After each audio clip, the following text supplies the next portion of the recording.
안녕하세요. 김쌤 영어 김쌤입니다.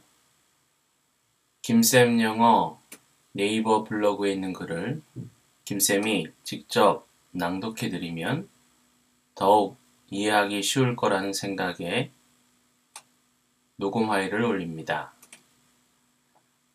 이번 포스팅 제목은 영어 청취에 대한 착각, 영어 청취에 대한 착각입니다.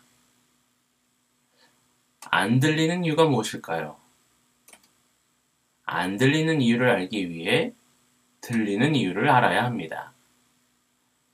다음은 국어를 곧잘하는 원어민 강사와 한국인 학생의 대화입니다. 원어민 강사. 파라타와 프로다의 차이점이 뭐예요? 철수. 글쎄요. 설명하기 어렵네요. 원어민 강사. 그럼 푸르다와 프로티티하다의 차이점은 뭐죠? 철수. 글쎄요. 그건 더 설명하기 어렵네요. 원어민 강사. 철수 씨는 파라타와 프로다와 프로티티하다의 차이점을 몰라요? 철수. 아는데요. 어려워서 국어로도 설명할 수가 없어요. 원어민 강사. 차이점을 설명할 수 없는데 어떻게 하는 거죠? 철수. 그냥 알아요. 원어민 강사. 나에게는 왜 영어 설명을 잘 못하냐고 하더니요. 철수.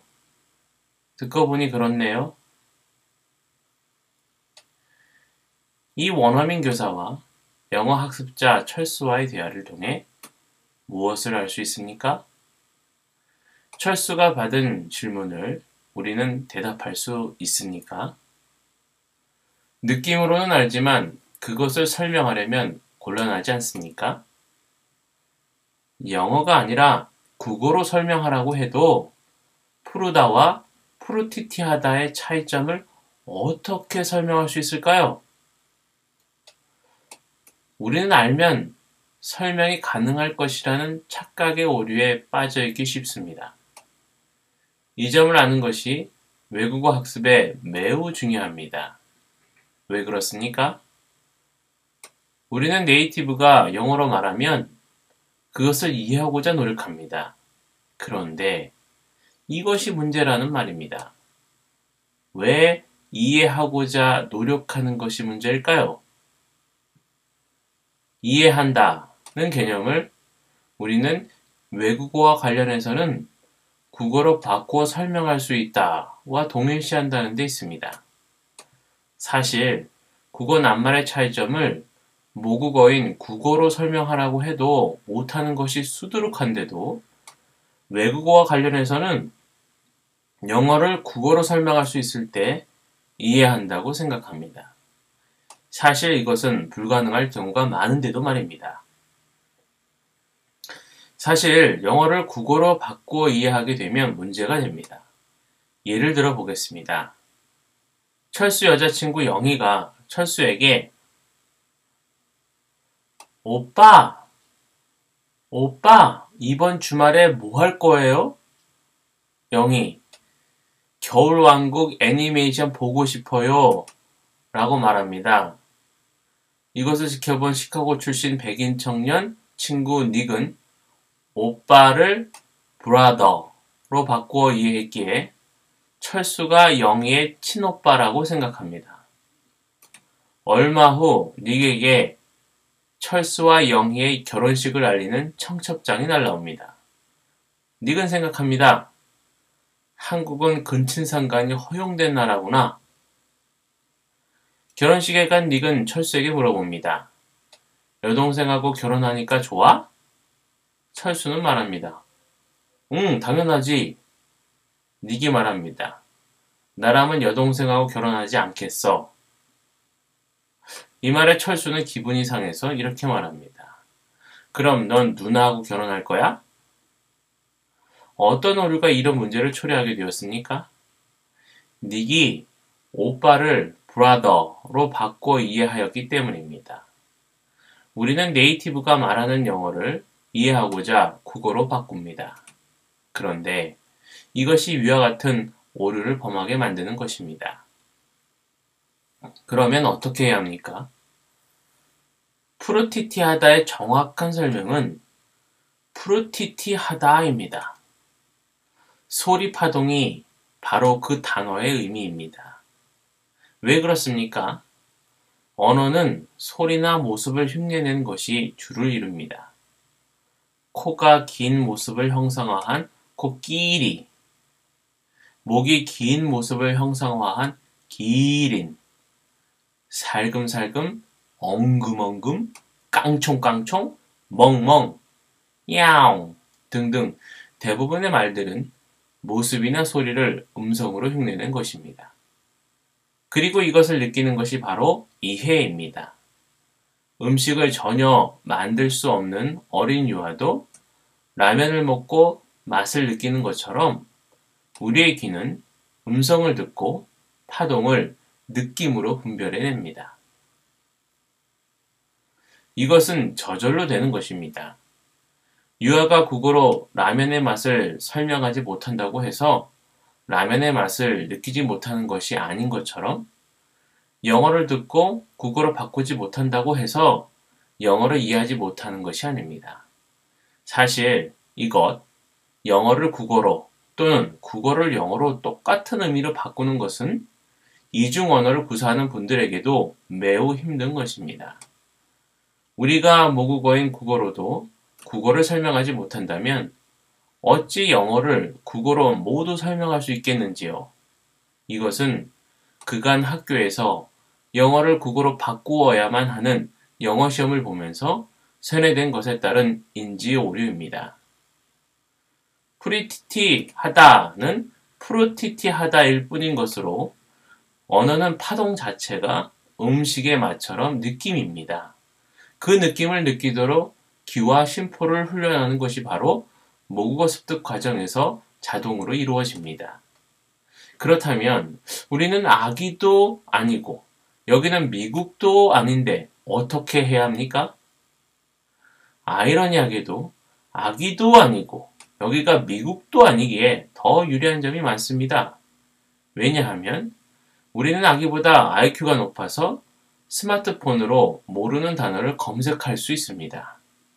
아기는 모르는 것을 물어보기도 어렵고 설명해도 못 알아듣기가 쉽습니다. 못 알아들어도 자신이 못 알아들었는지조차 모릅니다. 또한 여기가 미국이 아니어도 스마트폰으로 듣고 싶은 단어나 문장은 미국에서 살 때보다 더 많이 들을 수 있습니다.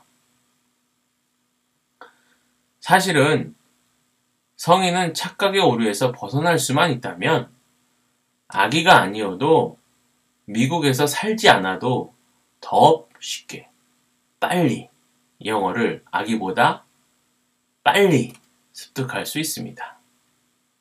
그 착각의 오류는 무엇입니까? 우리는 아기가 다른 언어로 바꾸어 듣지 않는데 우리는 국어로 바꾸어야만 이해하고 있다는 착각이 있습니다. 파동 자체로 느끼는 연습이 필요합니다. 또한 국어로 바꾸기 때문에 부가적으로 일어나는 오류가 있습니다. 들리는 단어 순서대로 느끼지 않고 문장 단위로 끊어서 역순으로 이해하고자 하는 오류가 있습니다. 번역하여 이해하고자 할 때에도 원어민은 계속 말을 하기 때문에 다음 문장을 놓칠 수밖에 없습니다. 그러면 파동 자체로 느끼는 연습은 어떻게 합니까? 네이티브에 말하는 것을 어떻게 들어야 합니까? 이것을 우리는 라디오에서 배울 수 있습니다. 라디오 영어 교육 방송을 들으라는 말이 아닙니다. 그럼 무엇입니까? 라디오 스피커에서 음성이 나오는 원리에서 배울 수 있다는 말입니다. 우리에게 귀가 있듯이 라디오에도 귀에 해당하는 안테나가 있습니다. 안테나가 숨겨져서 보이지 않는 라디오가 있을 뿐이지 모든 라디오에는 안테나가 있습니다. 지금 들고 있는 스마트폰에도 안테나는 있습니다. 이 안테나가 파동의 일종인 주파수를 잡으면 어떻게 합니까? 이 주파수 그대로를 스피커와 연결하면 스피커에는 아무 소리도 나지 않습니다. 왜냐하면 그 주파수 파동이 너무 작기 때문입니다. 그래서 라디오는 그 주파수를 증폭시켜야 합니다. 이 증폭과 관련된 것을 우리는 해야 합니다. 그러면 어떻게 해야 합니까? 들리는 원어민의 음성을 우리는 속으로 따라해야 합니다. 속으로 따라하면 우리는 들리는 음성을 증폭시키게 됩니다. 증폭된 우리 자신의 음성으로 들리는 음성의 의미를 저절로 파악하게 됩니다. 이미 이렇게 된 문장들이 있습니다. I'm sorry. How are you? I'm fine. Thank you. I love you. 우리가 말할 수 있는 문장들을 우리가 들을 때는 우리는 네이티브가 아무리 빨리 말해도 다 알아듣습니다. 국어로 바꾸지 않아도 알아듣습니다. 이해하지 않으려 노력해도 들리면 저절로 알아듣습니다.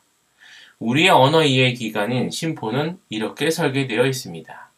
그래서 주파수만 맞으면 스피커에서 저절로 라디오가 나오듯이 우리의 심포인 언어 습득 기관은 들리는 음성을 저절로 우리가 말할 수 있는 가장 가까운 말로 바꾸어서 이해하게 됩니다.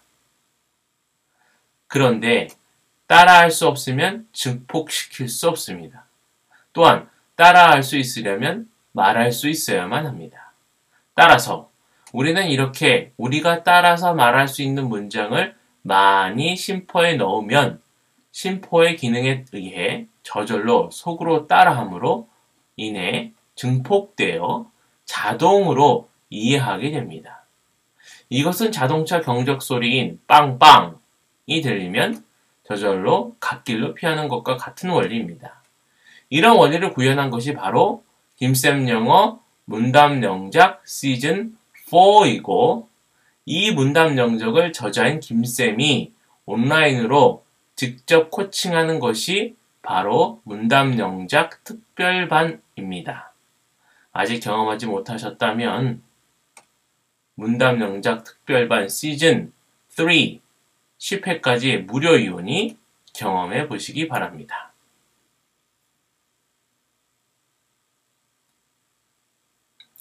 다음 추천 기사는 김쌤 영어 그 참을 수 없는 매력입니다.